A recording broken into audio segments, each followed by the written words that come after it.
Sierra.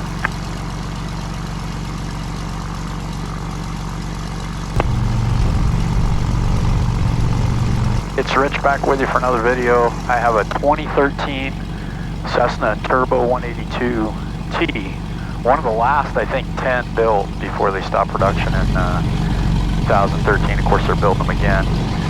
This one has about 75 hours total time on it.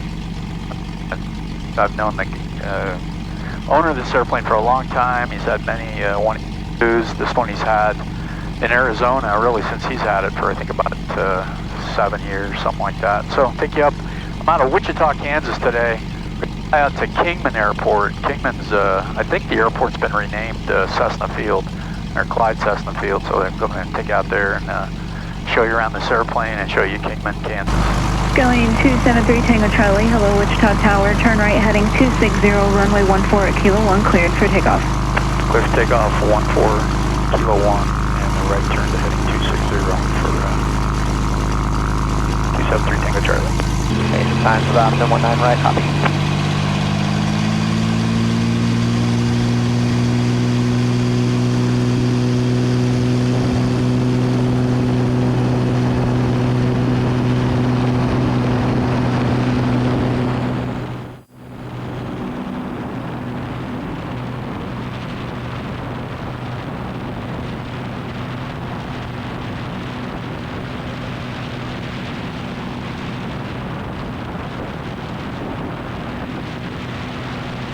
Skylane 3 Tango Charlie, contact departure, we'll see ya. Thanks, we'll see you. 3 Tango Charlie. Skylane 3 Tango Charlie's out of 28 for 3500, heading 260. Skylane 273 Tango Charlie, departure, good morning, radar contact, altitude your discretion, turn rate heading of 290, vector for your climb. 290 on the heading, 3 Tango Charlie. Skylane 3 Tango Charlie's out of 28 for 3500, heading 260. Skylane 273 Tango Charlie, departure, good morning, radar contact, altitude your discretion, turn rate heading of 290, vector for your climb. 290 on the heading, 3 Tango Charlie.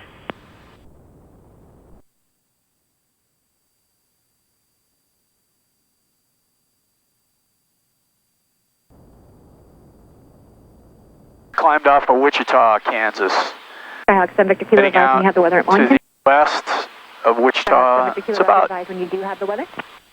35-40 miles to Kingman from Wichita. We come a lot to Wichita for training. Wichita is a great place to do type rating training.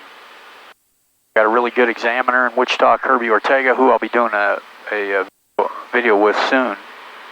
About 5-10 type ratings. Kirby was around Mustangs since the beginning, probably one of the first guys to get type rated in the Mustang. And he does all the type ratings for me, and so we're going to talk to him a little bit at some point in the future. We do all of our work here in Wichita, west of Wichita, all the approaches into Wichita. It's just a great place for training.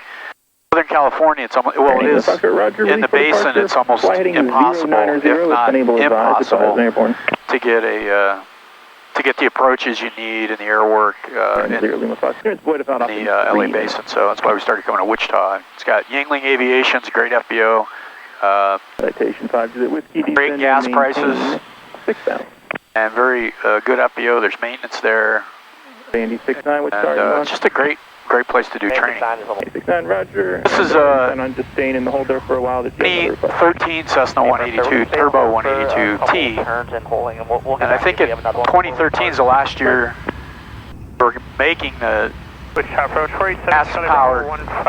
Turbo 182 in anticipation of the JTA, I think is what it was, the Turbo Diesel 182. Cessna had plans for, and so the JTA was going to replace the straight 182. And that airplane never came to pass.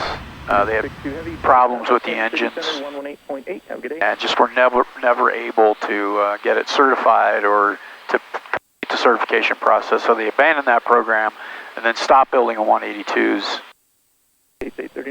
Turbo 182s, from 2013 until I think they started again in 2023 with the same T182T, same engine.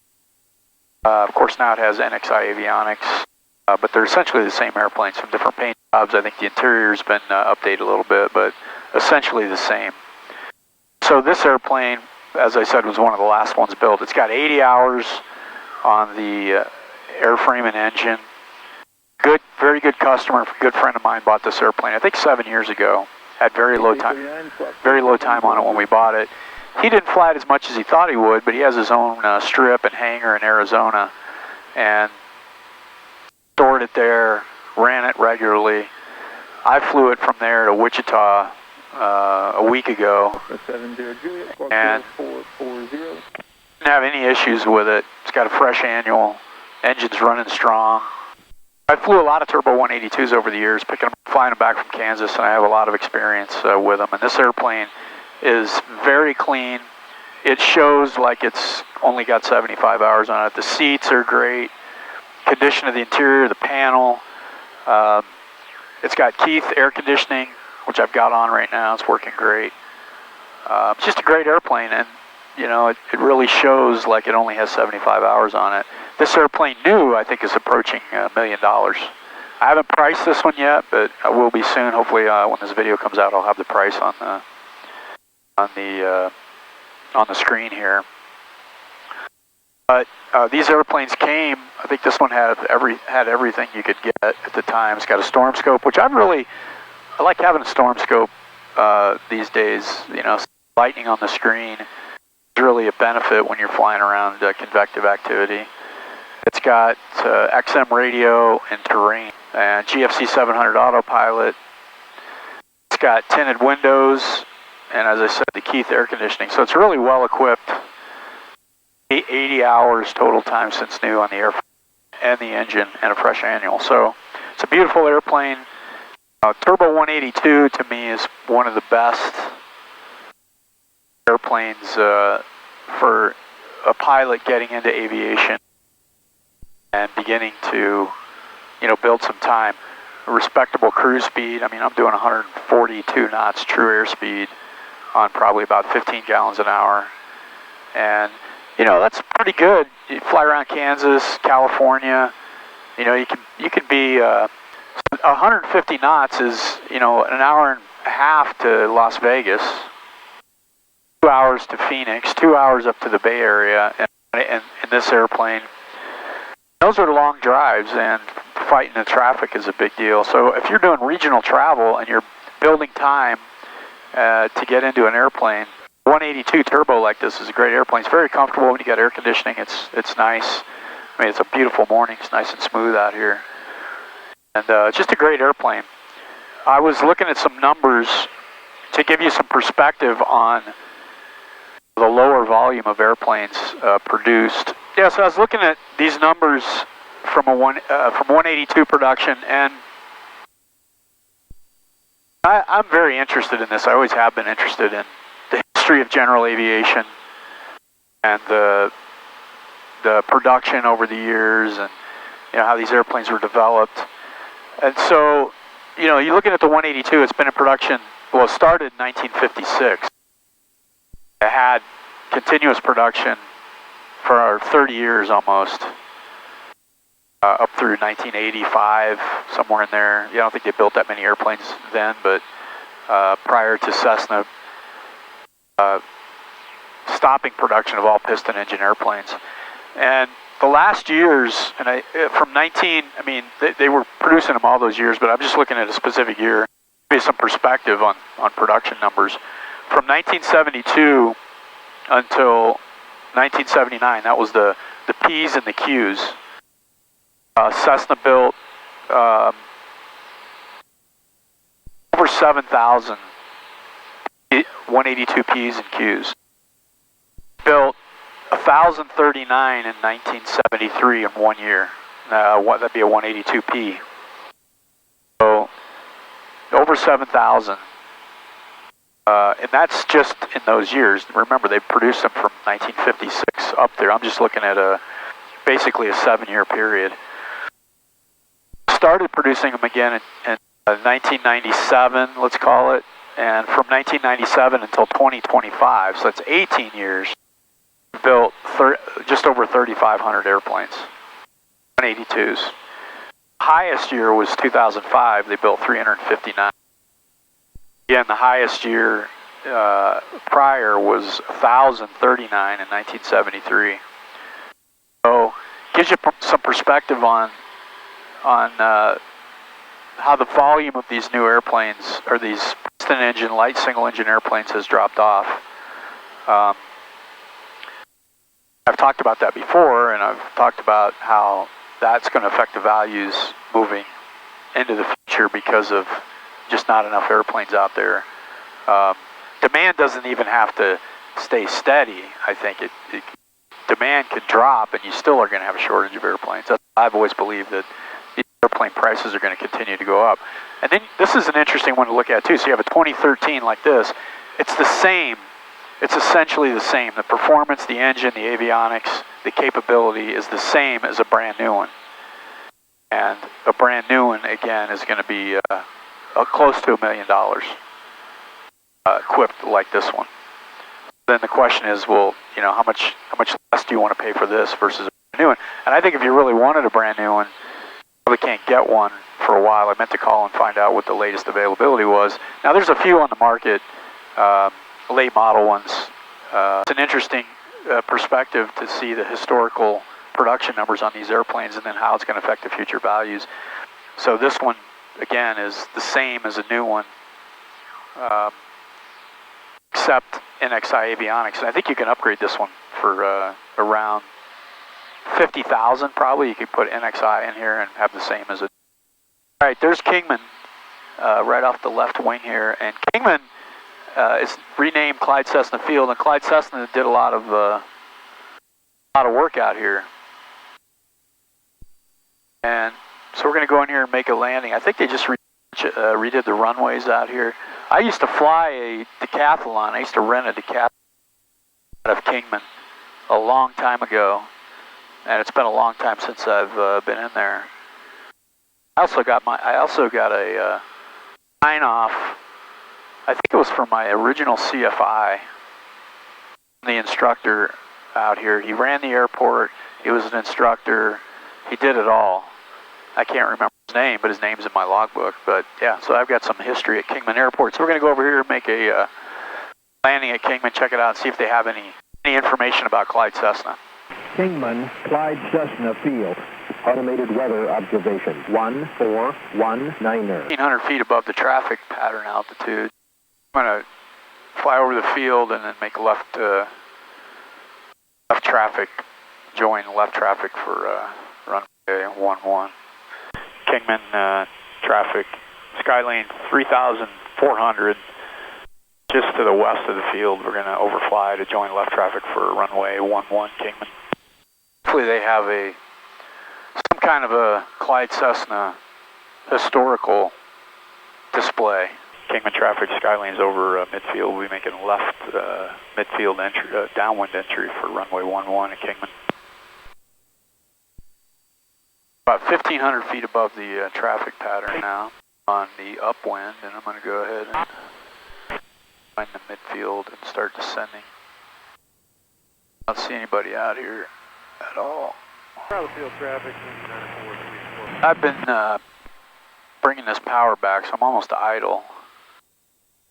I can do a power off approach here. Skylane's in a left downwind to base for full stop on runway 11 at Kingman. Pressure's good, everything looks good. Oh yeah, plenty of room to make a power off approach here.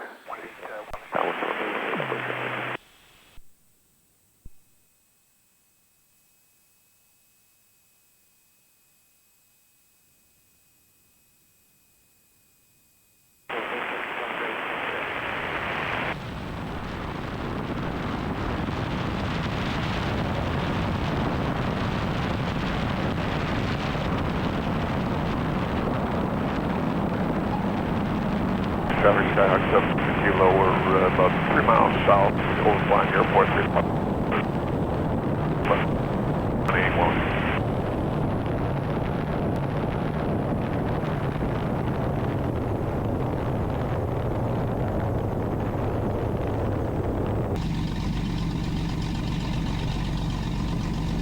Very nice airport. Nice big long runways. They got self-service fuel.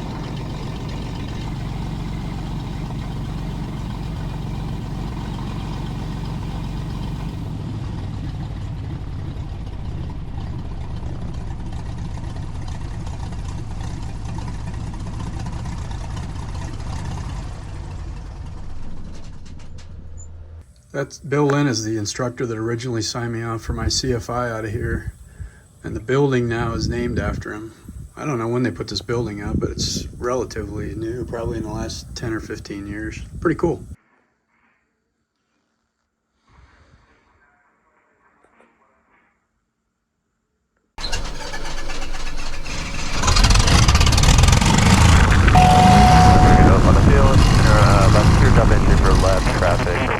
All right, taxiing out from the FBO there. That was pretty cool for me. But as I said, I haven't been out here and it's been over 30 years, I bet. I don't know, I have to look at my logbook. But Bill Lint, his name came to me immediately when I saw the sign. He was the instructor out here, and he ran the airport. He did it all. He pumped the gas. I think he had a mechanic working for him. And he was a flight instructor and the airport manager. And just a good guy. He checked me out in the decathlon and he gave me a sign-off for my CFI. And I haven't been out here, I don't know, a long time. It was cool. It's really nice. I got some Cessna history there. That was cool. There's a book that I have called The Legend of Cessna. I think it's got several different volumes now. But there's a lot of good history about Cessna Aircraft Company in there, and cool old pictures. They got a few old pictures in the FBO as well. I'm gonna just do a short field takeoff and back to Wichita. Kingman Skylane's departing on runway 11. We'll be straight out, Kingman. Okay, here we go. Gonna be off at 1,000-foot markers. I'm just going to give it a little bit of back pressure just to let it fly when it's ready. Just stall warning, easily off. It was more like 700 feet. Hot weather, stock 182, 1,000 feet. Or, I'd say 700 feet. Look in the book and see what the book says. At 2,700 pounds, 665. So that's probably, I was probably closer to 2,700. 65. Pretty good performance on a stock 182. Like, how much shorter do you need to get into? Okay, we had overheated cameras and low on battery, and it's hot. All that sunshine in. Again, 2013 Turbo 182. Well, let's call it 85 hours. Let's call it 90 hours. It's got 80 on it. Before turn right heading, I'm going to continue to fly it. G1000, tinted windows, Keith air conditioning. 60 kilo turn right heading. Really nice, clean 182, very low time. Kilo traffic 12 o'clock, 2 miles northbound, indicate 3,000. If you have any questions on it, give me a call. Leave a comment. 447 miles final approach, 6 turn right heading 170. And thanks for watching.